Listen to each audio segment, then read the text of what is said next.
All right, so what you're trying to figure out is like, why would it make sense to utilize a life insurance contract to store capital and buying a car, right? Right, you know. right. So the teaching that is really makes sense to a lot of people is that zero line, you know.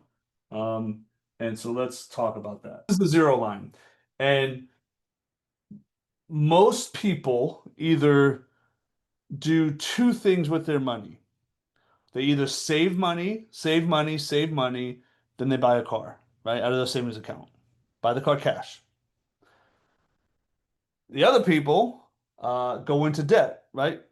Car, go to Bank of America, go to Honda, whatever, the financing that they have, and they buy it. Okay. Whether you're saving money or you're borrowing money, you still have an opportunity cost of doing that one way or another. Does that make sense so far? So let's look at the first way, right? And what happens is, and I used to joke with some of my clients, is like you never want to become a zero, right? You're not a zero, right? Why Yeah. would you want to ever be at the zero line? And what does the zero line really mean? First option, option one, is you're saving money the Dave Ramsey methodology, right? You're going to save money, save money, save money in a savings account, and then you're going to deplete all the money and use it to buy the car, right? So let's look at that. This is the zero line right here. Okay, I'll even call it zero line. Option one, option one, save and buy. Let me step up a second. Buy cash. Make sense? Yeah, a lot of people do, right?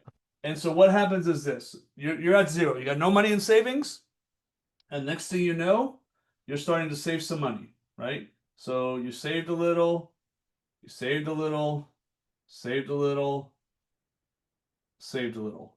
Okay? Now you got all this money in savings, right? And then you buy the car. And I'm just gonna do it like that. I'm gonna say buy. You buy the car. So right then and there, you bought the car cash. So now that money is gone. You will never see those dollars ever again. The only thing you could do is start saving again, right? You save a little, save a little, save a little, save a little. You got the money 5 years later, let's say, right? And you buy the car cash. Now, what's cool there is you have the other car. It's not worth much anymore, but you probably traded it in and paid cash for the difference, and you bought the car cash again. And you rinse and repeat, rinse and repeat, rinse and repeat. So let's just say you do that a few more times. It's fair to say people usually do this, every 5 years or so, even when they're buying cash. That's just reality. People do, you know? Boom. So one, two, three, and let's just say 4 cycles, right? Of that. Boom, boom, boom, boom. You buy the car. Okay. And now you're at zero again. And I'm going to put zero right here. So let's think through this. 5, 10, 15, 20 years later, you bought 5 cars and you're left with $0. You have the car cash that you bought, but you got nothing to show for it, right? Except the cars. Right. All that money, this is one of the big premise of infinite banking, right? All that money was being saved in a savings account and flowing away from you to buy the stuff cash. Now, great, you didn't go into debt per se, but the opportunity to have that money ever work for you, it's gone. It just bought the cars. The other way, option two, can we see that? Yeah, we can. Finance from, I'll just say bank, right? Finance from the bank. Okay. That could be a car dealer. That could be their, Bank of America, whatever. You're financing the bank. What's going to happen is you're going to go into debt. So instead of saving money, right? you're going into debt. Same type of thing. So you start down here. Now you owe money, right? Same thing, but the reverse. You start paying it back, paying it back, pay it back, pay it back, right? I'm going too much, but next thing you know, you paid off the car. Okay? And you got nothing to show for it, right? Zero. You go into debt again. Pay it back, pay it back, pay it back, pay it back, pay it back. Boom, zero. Buy your next car. Pay it back, making your payments, right? And we're doing it again. Boom, boom, boom. My handwriting's horrible, but you get it. Both ways, over time, you wound up at that zero line. So you had all this money flowing to the bank out of your checking or savings account towards the bank. What was that money doing for you besides paying the bank interest and buying a car? Nothing, right? Right. Okay. So far so good? Yeah. Okay. Option three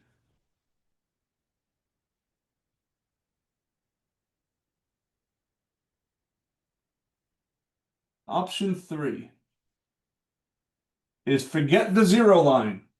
We don't want you ever winding up on the zero line. We want you having your money forever doing things for you and working for you. Okay? This may be the aha moment that most people need. Here, let me just create a new zero line. Okay. Aha moment here, hopefully. Right? I'm going to say option three. Option three. Become your bank. You know what that is, right? Become your own bank, right? So it's similar to saving in a savings account in your mind, in your mindset, okay? Except you're saving it, storing those dollars inside of the life insurance contract that you have, the life insurance policy, okay? So Okay. let's just do the same thing for a minute. You saved up.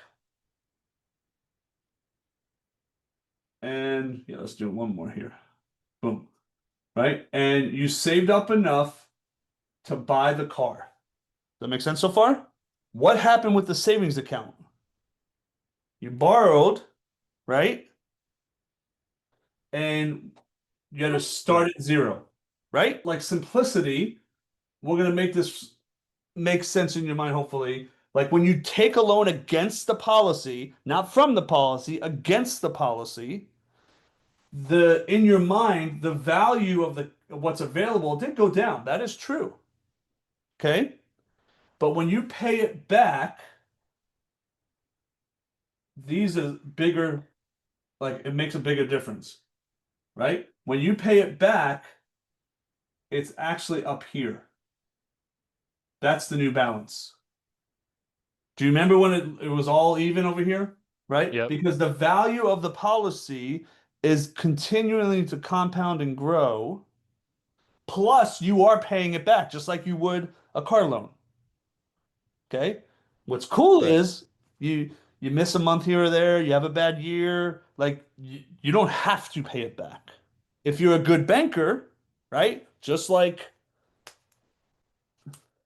we've read it, we know it, we learned it. But just like Nelson Nash talks about being a good banker, if you're a good banker, like you're gonna treat it like you're both the client of the bank and the bank owner. So you both sides of the equation want a good banker, right? So Yep. now your new balance is here. You notice how that's higher than here? Did anything change in your mindset of saving money or paying back the loan to the bank? As far as the way you did it. It's Yeah, you're continuing to using the grow. FBC policy, but as far as like the way it feels, you're either saving money in an insurance policy or saving money in a savings account or giving that $500 a month car payment to the bank. Where you're flowing it makes all the difference in the world. Okay? So now you borrow it again. Same amount, right? But, and I'm going to say right here is buy again, just like before. Buy. And now you're paying it back, paying it back, paying it back, paying it back. Boom. And the value went up. Do you see what's happening? Make sense? Boom. Pay it back, pay it back, pay it back, pay it back, pay it back. Boom. So, is that 4 cars? One car, 2 cars. Yeah, that's 4 cars, right? 1, 2, 3, 4. Yeah. So at the end, you're not at zero, are you? Where do you want to end up after 20 years? At zero and have a car cash that you bought? Or at, let's just pretend that says 50 grand. I don't know what that number would be, right? It depends on your cash flow and what's 50 grand. You want to be at Right. 50 grand and still have a car that you own outright, or zero. That is the reason where you're really not changing anything as far as like your mindset of I'm paying back a loan, but where is the money flowing? If you save it in savings, now that money's gone forever once you use it. If you use the bank, cool, you pay the bank and that money flew away from you. But if you're your own bank through that mutual, insurance company, now the money's constantly working for you and it's forever getting larger because you're banking out of it. One of my mentors said to me, um, you should always be in two businesses or careers. Like what you do for a living, and you may have heard this or remember from reading it in the book. And the other business you should always be in is banking, right? The velocity of money is real. The flow of money is real. You just have to decide, like, you want the money working for you and flowing to you, or do you want the money flowing away from you, which the cash saver that uses that money and buys things cash, now that money's flowing away from them forever. The only thing you Right. could ever do is replace it to make more. When you borrow from the bank, that money again, all that interest is flowing away from you. Does that help?